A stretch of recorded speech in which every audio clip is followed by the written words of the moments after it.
Sorry. Hello. No worries. Nice to meet you. Hi. Hi. Right. So this is very whirlwind right now to be speaking with you, a James Beard award-winning author.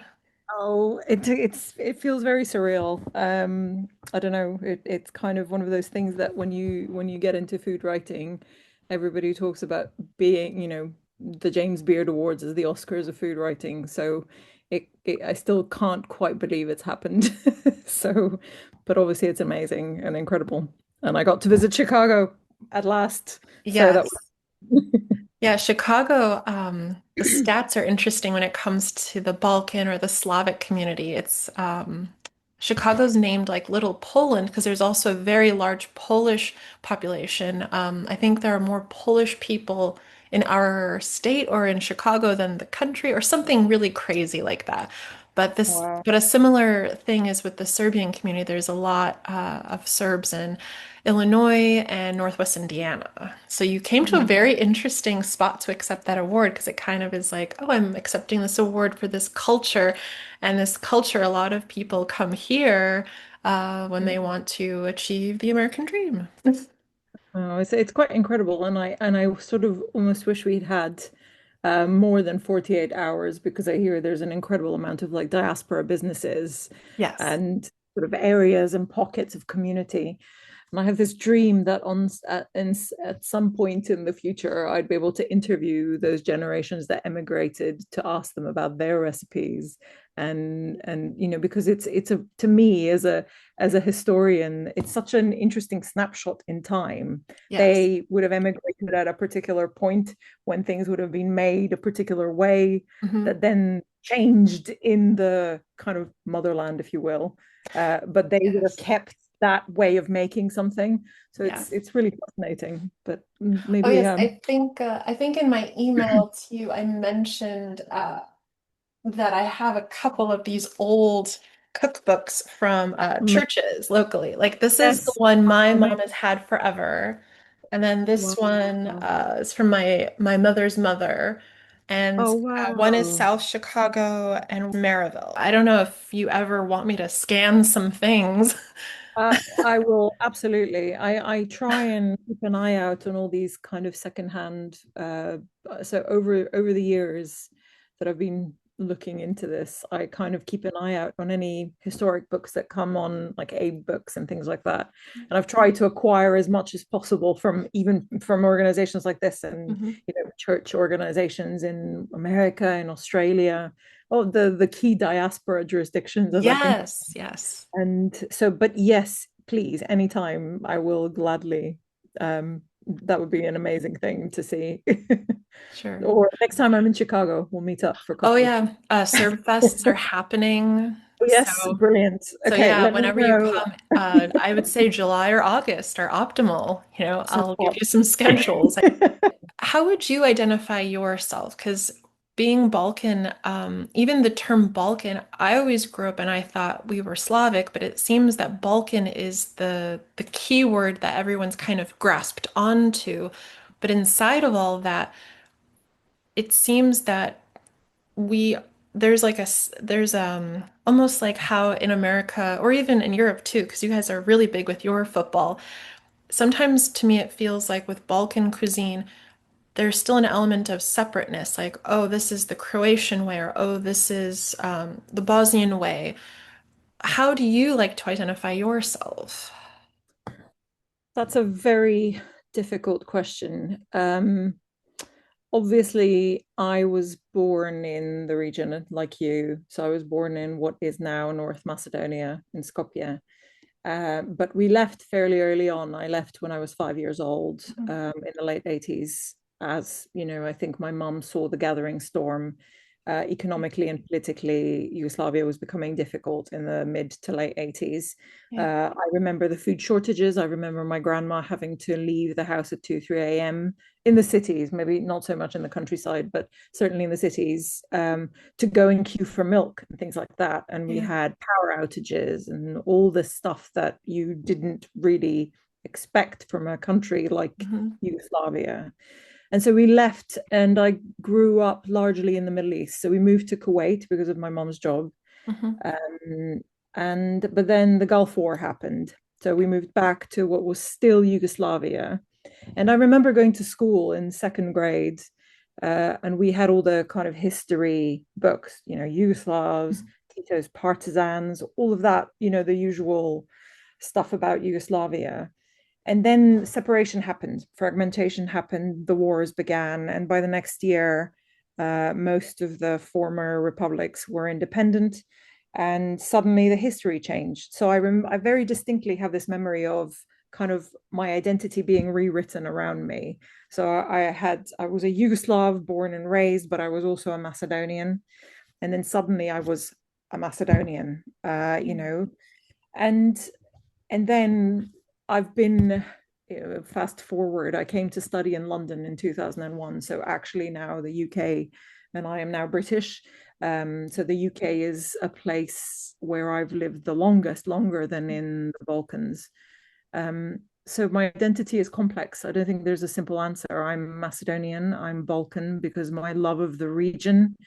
I'm also British. I also have, a natural affinity and love of Arab culture because that's Mhm. where I grew up. So that was my formative. I think I have this phrase. I say I'm, Macedonian or Balkan by soul. Uh, Middle Eastern by palate, and British by sensibility or curiosity. Yeah. So I kind of, it's a multifaceted identity and one that's constantly evolving. But to answer your question about the concept of Balkan, I think this is a really interesting one. The concept itself probably emerges a lot uh, before the countries do. So nation states in the region emerge sort of the mid to late 19th century, some not until the 20th century. So this idea of a Balkan concept actually emerges within the Ottoman Empire. Mhm. And it's named after the Balkan mountains that start in Bulgaria.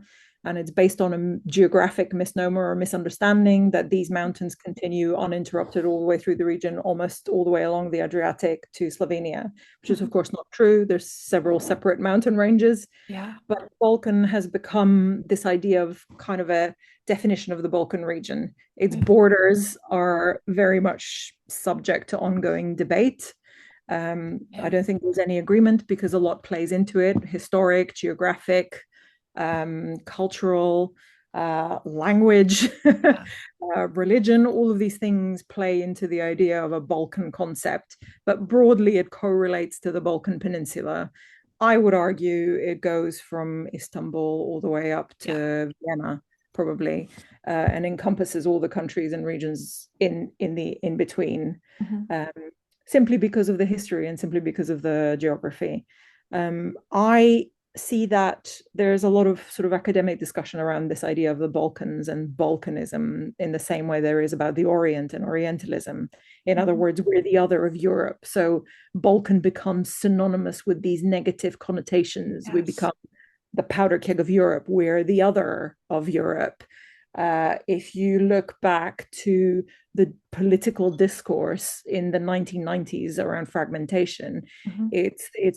it's very much echoes the language that was used by Western European politicians in relation to the First World War and the Second World War. And so it kind of starts to develop this negative connotation. And every time something happens in the region, we go back to this idea of the Balkans, the bloody Balkans, the bloodthirsty, internecine brother, sister hating Balkan people. Um, and so it has negative connotations, it has practical, cultural, historical definitions. There are no agreements, depends who you ask. Yeah. There are many in the region who wouldn't identify as Balkan. Certainly, as you go further up north, like Slovenia, maybe Istria and Croatia. Um, Certainly, parts of Croatia, people are more likely to identify as Southeast European rather than Balkan because of this negative connotation. And then, there are some that would not necessarily see themselves as part of the Balkans, like it's more kind of Turkey or mainland. But Mhm. as I say, I would argue that the shared history and the shared political kind of experience and the trade routes and all of this comes into play to this idea of multicultural mosaic that is the Balkans. Yeah. Um, I use it as a sanctuary, because I think for particularly for food, I think food predates nation states. Food, I always say, is this historic artifact that preserves the threads of human migration better than most artifacts that have survived today. And I mean that in the sense of, if you take an ingredient in a dish, you can trace kind of where that ingredient has come Yeah. from. Like pasul, right? Hmm. We see that as one of our defining dishes, beans, but actually beans came from South America. After the Columbian exchange opened up trade routes through the Ottoman Empire into the region, and they happened to be adapted in the region so much so because the climate, everything worked. They were sort of seen as similar to legumes that existed in the Yeah. region. So it was kind of a very natural adaptation and evolution in the region, a lot earlier than it happened in Western Europe, for example. And so yeah, so I see it as a kind of a useful Balkan, as a useful framework from which to explore, Hmm. um, because I think in its implicit regionalism, there is a lot of commonality of approach, commonality of the use of ingredients, commonality across kind of the ritual around food, the seasonality of our approach. Um, and there's equally a lot of diversity. Hmm. So I am always very conscious and careful to write as objectively as I can. Yeah. So yes, I use this framework of Balkanism, but I also try and describe how a particular way of making a dish is perhaps more meaningful, or the way a particular way of making it is perhaps more meaningful to the community that is Croatian or Macedonian or Bosnian or Serbian, Yeah. and why those differences exist. Um, Usually it's something as simple as climate or geography, Yeah. or simply different customs between kind of Orthodox and Catholicism. So there's many reasons kind of why dishes are change across the region, but there is a commonality as well. And this Balkan framework allows me to explore that without undermining the meaningfulness of dishes that have a commonality across Yeah. nations, if that makes Mhm. sense. Oh, yeah, So that's a absolutely. very long-winded and complicated answer, but I Well, hope. it's wonderful. I mean, I think you're also you're a part of the people of this century that are trying to like rebrand the term and other sort of terms Yes, that exactly. when people hear Balkan or um, Yugoslavia or Serbia or any of these kind of It's, words that tend to get attached with us or get brought up, you're kind of helping to rebrand. You're change, and it's going to take a while, but yeah. it's really nice that you chose it. And also with your background, growing, having these different chapters in your life, Macedonia, the Middle East, Britain, you are also a classic embodiment of the influences in the cuisine because uh, history books show it. People like Anthony Bourdain said it.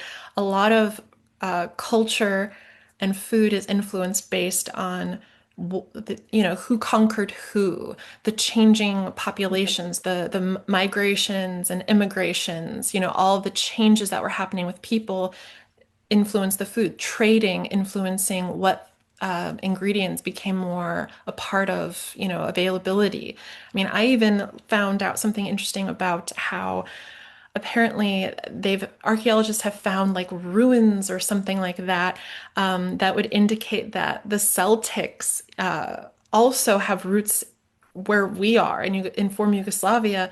And so then they, went westward and they chose Ireland or something. Like there are these theories that, everyone came from Africa originally.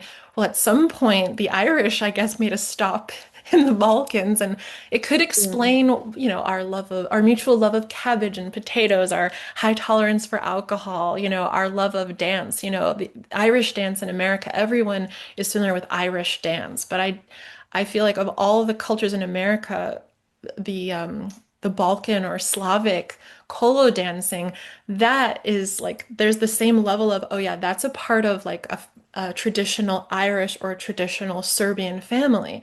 But Yeah. Irish dance is the thing that, for instance, you'll see at a park district in America being offered, Yeah. and you don't see something like Bosnian kolo dancing being offered at, your local park district. Mm. So it does also seem like with me saying that you're helping a rebrand, it seems also that depending on the country, but America's a very good use of this example. America has almost every culture represented. And it seems to me that the cultures that are really good at marketing themselves become more like embedded in the identity. Like I was saying with the Irish, the German, the Italian. But Yeah, the to me, Dutch. I feel like Balkan or Slavic or Eastern European people, we are kind of like the underdogs. It's like we're still trying to figure out how to market ourselves because there is some negative history or negative, bashing. And so like again, like your book is so it's I mean, getting that award too. I hate to say like, oh, it takes an award to make things change, but it does feel like that's kind of part of the game of rewriting something. You have to get these recognitions. It's like how we're seeing Djokovic and all the other athletes, getting all these awards, and it brings spotlight to the culture, and then it shows like, look, really cool people come from there. They're not all what you've heard in the news. So Yeah, it's yeah, it's absolutely. interesting. Like our culture is like a melting pot, but no one really quite realizes it. And so your generation, my generation, future generations are going to kind of help market it and re-educate and show, this is an approachable culture. You're gonna really like it. You're so right. It's kind of a multifaceted approach, not multifaceted. I think there are many artists, writers, food writers, sports people. Everything that is done chips away at that stereotype, and it's a really difficult battle. Like I'm meaning, pitching the book was very hard. I had to convince people that there was something unique to be written about because the assumption is that our cuisine, our culture, everything about us is derivative of Ottoman or Austro-Hungarian, and it's been done before, or it's too similar to Italian, too similar to Mediterranean, too similar to Greek, and therefore the market was saturated. So to break that down, I mean, it's and what I hear as somebody from the region is, you don't matter, you're not important enough, your story doesn't we don't need your story because somebody else has told a similar one, which is to me baffling, frankly. Yeah. And yes, awards go a long way, but it's a very small, it's still an uphill battle. It doesn't, Yeah. what I've always hoped about this book is that it shows that there is room for, I mean, specifically, I have to speak to kind of my experience and my area of expertise. I hope in some small way it opens up the gates for more stories of our region. There's so much to be told about our culinary culture and our experience. And there's so many diverse voices that need to be heard in this area. There's so many pockets, even within a region. I've traveled as extensively as I can, and I continue to do so. And I continue to learn, and I continue to try and write and bring a light to it. But there's so many kind of stories that need to be told. And so, yeah, so I hope that that's really my greatest, that was my purpose in doing this, that I could start breaking that negative stereotype and show people there's more to us than what you have erroneously been led to believe Mhm. by generations of political stereotyping. Yeah. And yes, you're right. I think this is happening on many fronts. absolutely on the branding. This is something I try and say to anybody who will listen when I meet people from the region who work in tourism, who work in food, ministers, anybody I've met. I have said we need a national elite level branding of our cuisine, something similar to what has happened in Italy, because we have the equivalent diversity of kind of microcultures on a culinary level, Yeah. as well as many other things, folk, art, everything. But specifically to the food, yeah, we have the same. This is the amazing thing about the Balkans. These waves of migration into the region have meant that people who were there before, because of the region's geography, Yeah. fled to mountains. And so what you will find is from half an hour drive from one mountain area to another, Hmm. you will find completely different recipes, all based on a similar principle, which is upland grazing and herding, Yeah. cured meats, cured cheeses, things that people would have been able to look out for and raise, but all slightly different. Hmm. The number of pitas and pastries you find, Yeah. all kind of such clever riffs on a theme, of pastry with a little bit of something between its layers, or rolled, or shaped in multiple ways, Hmm. filled with whatever wild greens you're able to find or grow yourself, is incredible. I mean, you could, the things we do with tomatoes, aubergines, and peppers, you could write books just of recipes using those three ingredients, and they would all be different, and they would all taste slightly different, and they would have different textures and different techniques. So there's so much to be done. And I think, unfortunately, kind of the political situation is such that the region is still in this difficult transition phase. And there's a lot of sort of kind of not gatekeeping, but sort of building of using food and cuisine and other things, of course, but to define a nation, to define an identity, and food is becoming this tool of almost nationalism. So there's Yeah. this, no, this is Croatian, no, this is Serbian. And let's talk about čvarki, čvarci, očvirki. You have them everywhere. They're made everywhere. They're made slightly differently in Slovenia, slightly differently in Croatia, slightly differently in different bits of Serbia. Valjevo has this amazing duvan čvarci, the tobacco čvarci, which are Mhm. incredible. Let's celebrate the fact that we all have them, and let's not fight over who owns them, because you can't, if you say this is solely Macedonian or Bosnian or Albanian or whatever, are you then saying that nobody else does this but us? Well, that's impossible, because we all do. We all have different ways of doing it. And what we should be doing is instead preserving the unique ways that Čvarci or Ivar or Slatko is made in different bits of the Mhm. region, and showcase that and say, here, this is where we grow amazing plums in Shumaria. Here's how we make our Yeah. beautiful brandy. This is how we grow the beautiful, I don't know, anything, name it, Oh, and celebrate that. baklava. Like there's baklavas that are Yeah, too dry. There's the sticky kind, yeah. which I like to make. There's a different mentality about baklava. Absolutely. There's the ružica in Bosnia, the rolled one. There's sukana, hand stretched, which is definitely different to the Levantine version, definitely Mhm. different to the Greek version. Mhm. There's the little ones. We don't use the same nuts necessarily as you would in the Levant. Use not pistachios, we use walnuts, Mhm. other nuts as well. So, I mean, all of these things are just incredible. And yeah, we should market them better rather than fight over who owns them to the detriment of somebody else.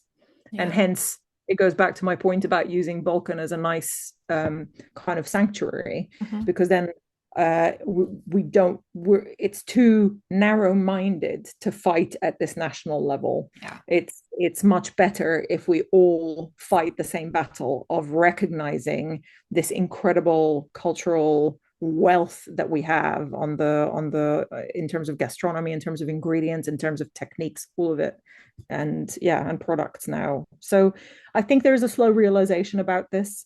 But it's going to take time, and I hope that sort of governments. I know that maybe food is not a priority for many, but I think there must be a cleverer way that we could market it and use it for sustainable ecotourism in the region, because that would certainly also bring a benefit to people back home. Yeah. Yeah. Yeah. It's it's tricky. But maybe it's, I noticed growing up, like you would rarely ever see a name that ended in itch. I Yeah. see in Yeah. like the credits of movies or TV shows. And you'd really have to like be hard pressed to find them. I mean, I found out recently, like in Top Gun from the 80s, Iceman's buddy, he actually is Yugoslavian. And Really? I was like, whoa, that guy? And so something like that, th there were bits of us in different parts of the world, and obviously, the war happened and people dispersed, but now, I mean, like I mentioned with Djokovic um, and Or NBA, other, Nikola Jokic. yeah, the NBA is Yeah. exploding. Yeah. But it seems like I'm seeing more Slavic last names in things, not just like movies and TV, but just, you know, in books, people in different positions of influence or power. And sometimes it feels like those like more quiet things that you don't notice when there's more people that can advocate for a culture that also helps influence. Because, for instance, to use an example, in our area, Tinley Park, Illinois, we're about half hour southwest of Chicago. Mhm. And there's a very large Arab population that's been kind of growing these last few years. And I've only lived here since 2014. And I remember when I first came, it was a very simple cuisine landscape. For me, like the big restaurant that was like, oh, this is a restaurant that means we don't have to go for really good Italian food downtown. It was Frankie's. But now from 2014 to 2025, now there are all these Middle Eastern restaurants opening up, even just like very quick service ones. There's an Mm. Indian restaurant, so happy about that. Um, and so, like, it's great because now there isn't this feeling of, well, we're in the sticks, we're in the suburbs, we have to drive for like something that's beyond just the regular. And part of that and I wonder if that's led to something I recently read that one of the school districts in Orland, they brought something up at a meeting about adding Arab language as a language that kids can learn in high school. So Oh, like sure. things like that. And the only way that that could have been possible, I think, is because there are more people of Arab descent in positions of power. Because I've noticed an uptick in like billboards with people that are, clearly of Middle Eastern descent. I've got friends that are Arab, and it's amazing because I feel less alien. Because Mhm. even though I'm not Arab, that feeling of otherness has always been there for me. Like there's just American customs I just don't get. Mhm. And so when we talk, it's so easy because there's something about the way we grew up that there are commonalities between Middle Eastern and Balkan culture that like it's like there's no translation sometimes and it's fabulous. But I'll notice like, oh my gosh, I'm having these mom friends and I'm seeing, Arab faces on billboards. I'm seeing an Arab librarian. I'm seeing Arab para-educators. And so when I saw that news about what Orland, their school district's trying to do, I thought, well, that kind of makes sense, but there's no other way that could have happened if there weren't more of that type, that culture to be able to say, hey, we've been noticing there's a lot more students of this culture. And, there's an interest in learning that language. And Yeah. they also And know how to talk it up of like saying, hey, the Middle East is a very large bit of land. There's a lot of people all over the world that speak those different languages. Wouldn't it be advantageous to know more than just English and Spanish? Like, why not that language? And again, that's why I'm saying it feels like we just have to kind of keep getting in different positions of power in different industries, and then we will be able to be the people that know how to talk ourselves up. Because it's it seems like now at my age that the only way for anything to change is you have to speak up yourself. And you can't Yeah. just wait for someone to.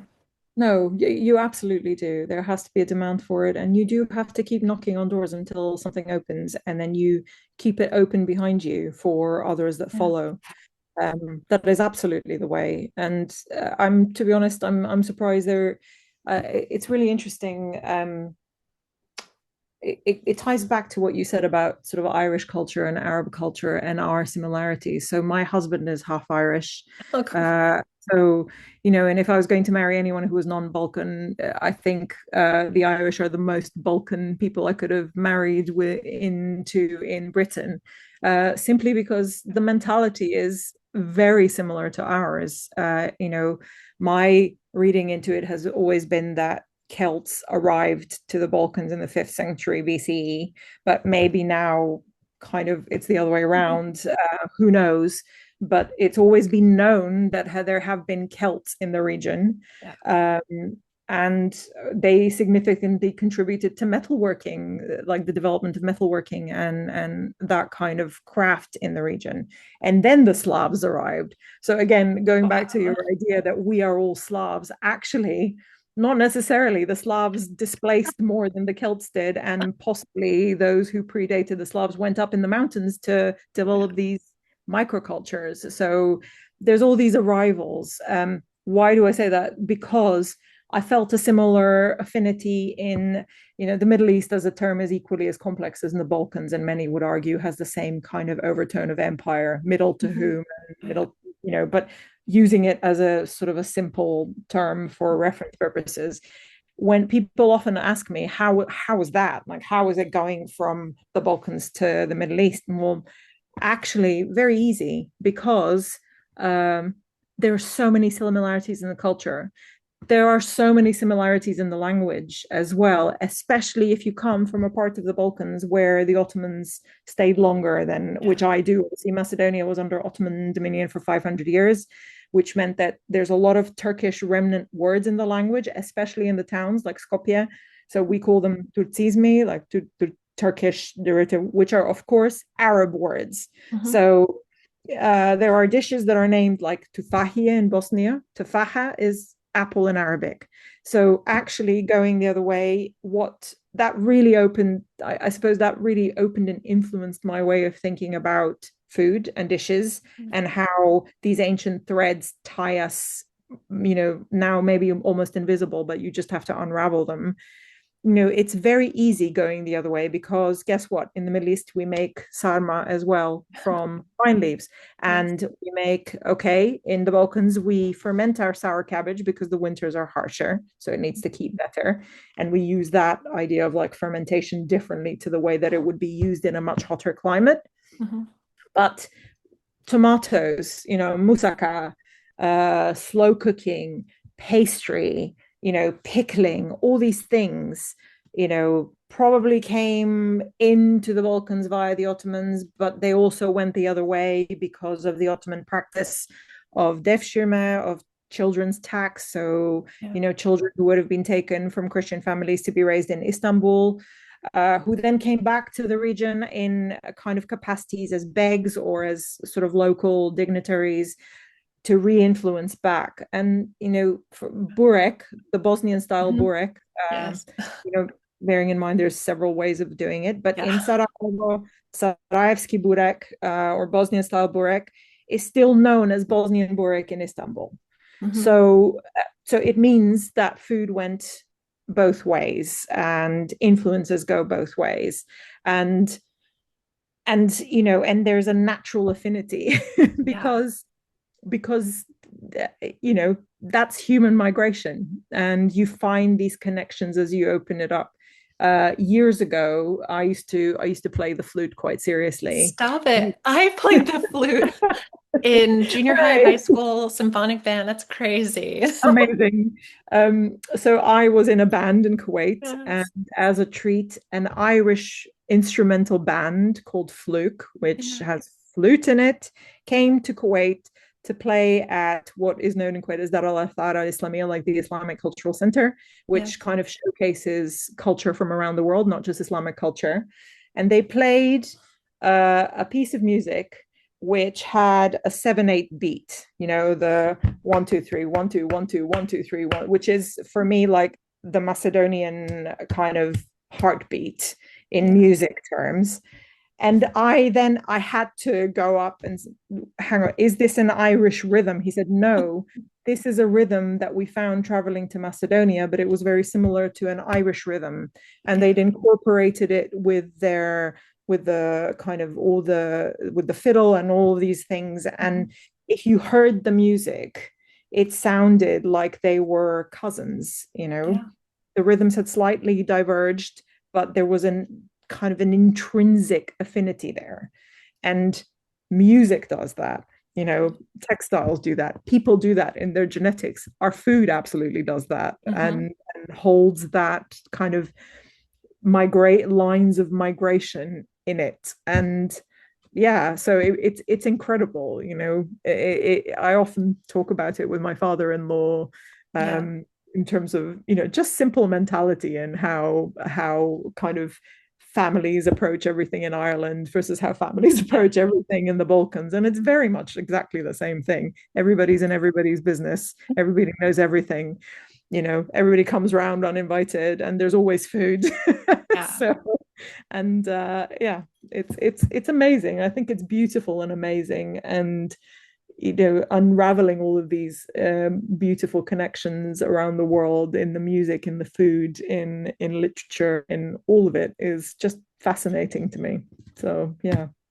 Oh, And you're right. I think we just have to keep knocking on doors and representing and demanding and not yeah. taking no for an answer and Yeah. keep telling our stories in whatever our medium happens to be, either language or music or food or any of that. So yeah, Yeah, even fashion. There's a absolutely. designer in Australia, Zimmerman is the name. It's not a Slavic last name, but Zimmerman, she's a Slavic fashion designer, and Anna Ivanovic, I guess, sort of helped put her on the map. She's also Yeah, done dresses for like Kate Middleton and things. So like even fashion, things are absolutely. happening. Yeah, absolutely. I mean, our embroideries are extraordinary, or just Yeah. our kind of handicrafts. I love every time I'm anywhere with an ethnographic museum in any city across the Balkans, I have to go to it because invariably they will have a room with rather creepy dummies, but with beautiful historic, national dresses Yes. of the region. And it's just incredible. I mean, I wish, yeah, it's been documented. It was certainly documented a lot in Yugoslavia's time, but I Mhm. think now we're coming full circle and remembering the value of this incredible cultural wealth on every level. So yeah. What Yeah. do you have coming up now? What's your next project? So I'm finally, after the excitement of the James Beard and sort of the book promotion schedule and all of that, I'm finally taking some time to rest my brain Yeah. and think up what's next. I think it will certainly be another book, probably on food. What shape that takes, I have no idea yet. Mhm. But in many ways, this book was just the beginning. It Yeah. was just an opening gambit. I think there's so much more to be done and said, and I hope I'm not the only one doing it. Is Yeah. So more writing, I think. I think you should have your own show. Tucci's, he's laid claim to Italy, but we need I mean, we need Irina or something, Oh, just like I mean, Irina's, I don't know, Irina's Balkans, because it's like Tucci's Italy. Just do it. Food Network, I need to National Geographic, Disney, somebody. You should have a somebody, show. yeah. Anybody watching this, It could get be in like a touch. Globe Trekker. Like Globe Trekker, I think it's still going on PBS. Like Globe Trekker, I grew up watching that. Amazing. I think I mean, I would imagine people like Lydia Bastianich in the US have it covered Yes. a little a bit. Yeah. So, but No, you need yeah, to be I think bigger than PBS though. That's the thing. yeah, especially now, I suppose in the US. Yeah, Um, Tucci, like Italy, Yugoslavia, there's a history. Tucci could make some calls. I don't know. well, on His Tucci's wife's show, then they British. make Maybe you're sarma. gonna socialize one day. Like you'll be at a cafe and be like, "Oh, you're married to him. How's that show going?" His wife's not only British, she's a literary agent as well. So she's a Yeah. book person. Yeah. Oh my gosh, yes. If he keeps going with seasons, he could do a part of Italy that is very far east, that's on the border.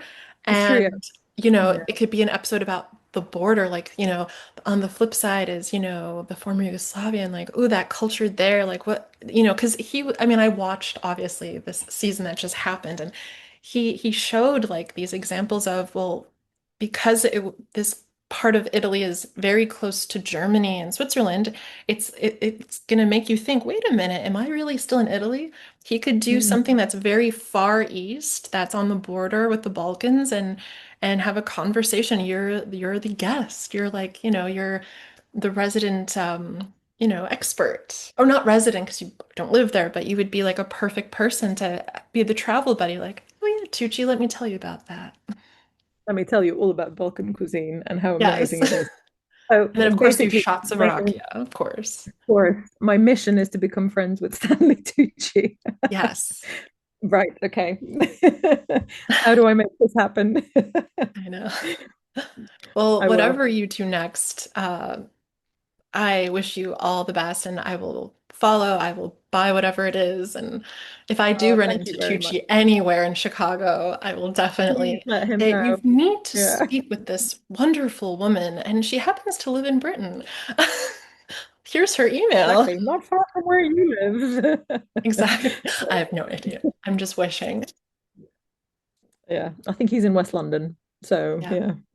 But it's lovely to talk with you. Thank you so much for your time. Lovely to And talk to you. um, And yeah, yeah, I'll scan some things. you have access to all these amazing kind of local texts and communities. Think about documenting it because that is another thing that I hope people take away from this is to speak to kind of mums and aunts and grandparents Yes. before these generations go and Yeah. document that because there's such a useful obviously cuisine is this ever mutable, ever changing thing, and it Yeah. will change over time, and we will lose certain ways of doing things. So I think it's important for everybody of a Balkan heritage around the world to preserve that, at least for your family and certainly for Yeah. your children, because I think food is one of these really powerful intergenerational transmission tools. One of the perhaps other than language, one of the most powerful ones that we have. And certainly as a mother, I really feel that now. I really feel that responsibility of Mhm. transferring some elements of my complex identity, such as it is, to my son, because he will never kind of have the experience that maybe you and I have had of being Yeah. born there and being raised partly in, partly out of the culture. Um, so yeah, so I think there's a real responsibility on us to kind of document that for Yeah. them before they lose it, so they know who they are wherever they are in the world. And Absolutely. yeah, but Good way to end. any, Well, any other cheerio. questions? Cheers. And I hope Cheerio. you. I don't. Nobody says that. I know. I have a very bad feeling that it's just American television that makes you think it. I know, but yeah, some people do actually. Some people do. Yeah. Well, They're probably a little, what is it? What is it? Three sheets to the wind? Is that the phrase? Something? is it maybe? I don't I know. don't know. But It'll, anyway, they're probably it'll tipsy, is say what I mean. cheerio. Yeah, they would only say that probably if they're tipsy anyway. Stephanie, thank you so much for your time. And I'm sorry we messed up the timing yesterday. I don't know why I had it in my mind that it was 8 p.m. And No, I no, was no, no around problem. and I was ready and we could have done it at 6 yesterday. So I'm so sorry. No, no problem at all. Thank you for being so flexible and understanding. And It's my yeah, pleasure. and if you need anything else ever, or if you're ever in London, please let me know. Ditto. If you're in I will let you Chicagoland, know. I will I don't know. I will write down like, okay, you have to go here, here, here, here, here, save you Oh, some we'll go time. together. we'll do some kind of, documentary style for our future Balkan Oh documentary. my God, that'd be so Do much fun. it. That would be awesome. That would be amazing. Speak to all the bakas and, ants and Yes. yeah, Oh that'll be. yeah. My gosh. All right, well, let's Have a just lovely rest of your day. you too. And Bye-bye. bye. Bye. Bye.